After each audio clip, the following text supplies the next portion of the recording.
Hello friends, KL19 Sreethu ബ്ലോഗ്സിന്റെ പുതിയൊരു വീഡിയോയിലേക്ക് എല്ലാ കൂട്ടുകാർക്കും സ്വാഗതം. ഇന്ന് നമ്മൾ ഡിസ്കസ് ചെയ്യുന്നത് വിവരമില്ലായ്മയുടെ പ്രതീകമായ ആര്യനെ കുറിച്ചാണ്. ഇന്നലെ നമ്മുടെ ഏഷ്യാനെറ്റ് പുറത്ത് വിട്ട ബിഗ് ബോസിന്റെ പ്രൊമോ നിങ്ങൾ കണ്ടിട്ടുണ്ടായിരിക്കും. കാണാത്തവർക്ക് വേണ്ടിയിട്ട് ഞാൻ ഇവിടെ ഒന്ന് പ്ലേ ചെയ്യാം. ആ ഒരു വീഡിയോ കണ്ടിട്ട് തിരിച്ചു വരാം.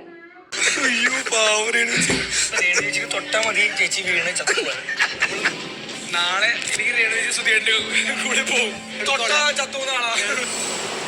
പ്രയോഗം പ്രയോഗിക്കല്ലേ? ഒന്ന് പോയടാ അക്ബരെ. ഈ പറഞ്ഞ അവസ്ഥയിൽ അനീഷ് അകത്ത് പോയപ്പോ താൻ ചിരിച്ചില്ലേ? അവിടെ തോന്നിട്ടില്ല. നീ എന്ത് ചെയ്യൂന്ന് പറയാം. എനിക്കൊന്നും ചെയ്യാൻ പറ്റില്ല. നാട്ടിലെ വീഡിയോ കണ്ടല്ലോ ഗൈസ്. അപ്പോൾ ഈ ആര്യന് ചെറിയൊരു അരവട്ടുണ്ടോ എന്ന് എനിക്ക് സംശയമുണ്ട്. ഈ ഒരു സിറ്റുവേഷൻ എന്ന് പറയുന്നത് മറ്റൊന്നുമല്ല, ബിഗ് ബോസ് ഒരു ടാസ്ക് കൊടുക്കുകയാണ്, തൊപ്പി ടാസ്ക് എന്ന് പറഞ്ഞിട്ട്. അതായത് ഈ ഒരു തൊപ്പി ആരാണോ ഏറ്റവും കൂടുതൽ കളക്ട് ചെയ്യുന്നത്, ടീം ബേസ് ചെയ്തിട്ടാണ് കളക്ട് ചെയ്യുന്നവർക്ക് എന്തൊരു സൂപ്പർ പവർ കൊടുക്കും ബിഗ് ബോസ്. അപ്പോൾ അതാണ് ഈ ഒരു ഗെയിം എന്ന് പറയുന്നത്. ഈ ഒരു ഗെയിമിന് ഇടയിൽ നല്ല അങ്ങോട്ടും ഇങ്ങോട്ടും നല്ല രീതിയിലുള്ള കയ്യാങ്കളിയൊക്കെ ഏൽക്കുന്നുണ്ട്. കുറച്ച് പേർക്ക് മുറിവ് പറ്റുന്നുണ്ട്. നമ്മുടെ രേണു ചേച്ചി ആണെങ്കിൽ തല കറങ്ങി വീഴുന്നുമുണ്ട്. രേണു ചേച്ചി തല കറങ്ങി വീഴുന്നത് ചിലപ്പോൾ എന്തെങ്കിലും ഹെൽത്ത് ഇഷ്യൂസോ അല്ലെങ്കിൽ ഈ പറഞ്ഞ പോലെ നല്ല പോഷകാഹാരങ്ങൾ, ഹെൽത്തി ഫുഡൊന്നും അവിടെ കിട്ടുന്നില്ല. അപ്പോൾ അതിൻ്റെ എന്തെങ്കിലും ആയിരിക്കാം മേ ബി. പിന്നെ നമ്മൾ ടാസ്ക് ബേസ് നോക്കിയാലും നോർമലി എല്ലാ ടാസ്കിലും ഒതുങ്ങിക്കൂടിയിരിക്കുന്ന ഒരു വ്യക്തിയാണ് രേണു ചേച്ചി എന്ന് പറയുന്നത്. ഈ ഒരു ബലപ്രയോഗമുള്ളൊരു ടാസ്കിൽ രേണു ചേച്ചി കളിക്കുകയും അത് തലറങ്ങി വീഴുകയും ചെയ്യുമ്പോൾ അത് സ്വാഭാവികമായിട്ടും എന്തെങ്കിലും ഒരു പ്രോബ്ലം രേണു ചേച്ചിക്ക് അത് ഫേസ് ചെയ്തിട്ടുണ്ടായിരിക്കാം. അപ്പോൾ ആ ഒരു സമയത്താണ് ഈ പറഞ്ഞ ആര്യൻ പറയുന്നത് രേണുവിനെ തൊട്ടാൽ മതി, ചത്തുപോകും, സുധീർ അടുത്ത് പോകും എന്നൊക്കെ. പറയുന്ന വാക്കിന്റെ അർത്ഥമോ ഒട്ടും മനസ്സിലാക്കാത്ത ഒരു കഴുത എന്ന് പറയുന്നത് നമ്മുടെ ഈ ആര്യൻ തന്നെയാണ്. പിന്നെ ഒരു കാര്യം, ഈ ആര്യൻ അവിടെ ഫുള്ള് നെഗറ്റീവാണ്. ആര്യൻ വിചാരിക്കുന്നത് ചിലപ്പോൾ പുറത്താകാൻ ഭയങ്കര ഹീറോ ആയിരിക്കും, മറ്റതായിരിക്കും.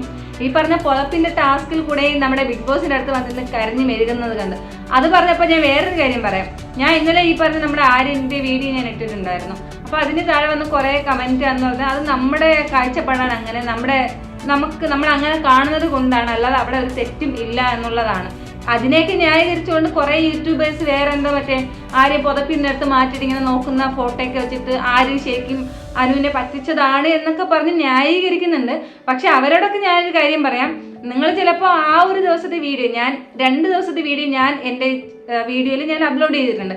പിറ്റേ ദിവസത്തെ വീഡിയോ കൂടെ ഒന്ന് കണ്ടിട്ട് അതിനൊരു ന്യായീകരണം അല്ലെ ഒരു ക്ലാരിഫിക്കേഷൻ തരുവാണെങ്കിൽ കൊള്ളാം. കാരണം നമ്മൾ ഈ കാണുന്ന മലയാളികളൊന്നും പൊട്ടന്മാരല്ല. നമുക്കൊരു കാര്യം കാണുമ്പോൾ അറിയാം എന്താണ് എന്നുള്ളത്.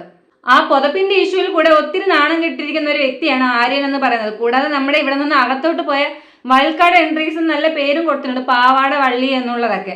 അപ്പോൾ എനിക്ക് മേ ബി തോന്നുന്നു ആര്യൻ വിചാരിക്കുന്നുണ്ടാവും രേണു ചേച്ചിക്ക് പുറത്ത് നല്ല നെഗറ്റീവാണ്, അതുകൊണ്ട് തന്നെ ഈ നമ്മുടെ രേണു ചേച്ചിനെ ഇങ്ങനത്തെ എന്തെങ്കിലുമൊക്കെ പറയുകയാണെങ്കിൽ ആര്യന് നല്ല സപ്പോർട്ട് കിട്ടുമെന്ന് വിചാരിച്ചിട്ടായിരിക്കാം മേ ബി ഈ ആര്യൻ ഇങ്ങനെയൊക്കെ കാണിക്കുന്നത്. പക്ഷെ പുറത്ത് എന്താണ് നടക്കുന്നത് എന്ന് ആര്യൻ അറിയത്തില്ലല്ലോ. എന്തായാലും ആര്യൻ ഈ കാണിച്ചത് തെറ്റ് തന്നെയാണ്. അവൻ ഒരിക്കലും പറയാൻ പാടില്ലാത്ത ഒരു കാര്യമാണ് ആര്യൻ അവിടെ പറഞ്ഞിട്ടുള്ളത്. നമ്മുടെ വോട്ടിംഗ് ലിസ്റ്റ് നമ്മൾ നോക്കുകയാണെങ്കിലും ആര്യൻ ഈ വീക്ക് എവിക്റ്റ് ആകുന്ന ഒരു ചോയ്സിലല്ല. കാരണം ആര്യന് താഴെ 3-4 വ്യക്തികളുണ്ട് വോട്ടിങ്ങിൽ കുറവ്. അപ്പോൾ അങ്ങനെ നമ്മൾ വോട്ടിംഗ് ബേസ് ചെയ്ത് നോക്കുകയാണെങ്കിലും ആര്യൻ ഈ വീക്ക് സേവ് ആവാനാണ് ചാൻസ് എന്ന് പറയുന്നത്. അപ്പോൾ മാക്സിമം എൻ്റെ ഈ വീഡിയോ കാണുന്ന ആരും ആര്യന് വോട്ട് ചെയ്യാതിരിക്കുക. കാരണം ആര്യൻ അവിടെ നിന്നിട്ട് പ്രത്യേകിച്ച് ഒന്നുമില്ല, എല്ലാവരും ഇൻസൾട്ട് ചെയ്യുന്നു. അവൻ ചിന്തിക്കുന്ന ഓരോ കാര്യങ്ങളും കൂടെ ഫുൾ നെഗറ്റീവാണ്, ഫുൾ റോങ് ആണ്. കൂടാതെ പ്രവർത്തിക്കുന്നത് എല്ലായിടത്തും അവൻ ബിഹേവിയർ ചെയ്യുന്നതും അങ്ങനെയാണ്. അതുകൊണ്ട് തന്നെ ആര്യൻ ഈ വീക്ക് എവിക്റ്റായി പോകണം എന്ന് തന്നെയാണ് ഞാനും ആഗ്രഹിക്കുന്നത്. നിങ്ങളുടെ അഭിപ്രായം തീർച്ചയായിട്ടും എൻ്റെ ഒരു വീഡിയോയ്ക്ക് താഴെ നിന്ന് മെൻഷൻ ചെയ്യുക. എൻ്റെ ഈ ഒരു വീഡിയോ ഇഷ്ടമായ ലൈക്ക് ചെയ്യുക, ഷെയർ ചെയ്യുക, കമൻറ്റ് ചെയ്യുക. കൂടാതെ എൻ്റെ വീഡിയോസ് കൂടുതൽ അറിയാൻ കാണാൻ താല്പര്യമുണ്ടെങ്കിൽ എൻ്റെ ഈ ഒരു ചാനൽ ഒന്ന് സബ്സ്ക്രൈബ് ചെയ്തുകൊണ്ട് സപ്പോർട്ട് ചെയ്യുക. നാളെ നമുക്ക് മറ്റൊരു വീഡിയോയിൽ വീണ്ടും കാണാം. അതുവരെ ബൈ ബൈ.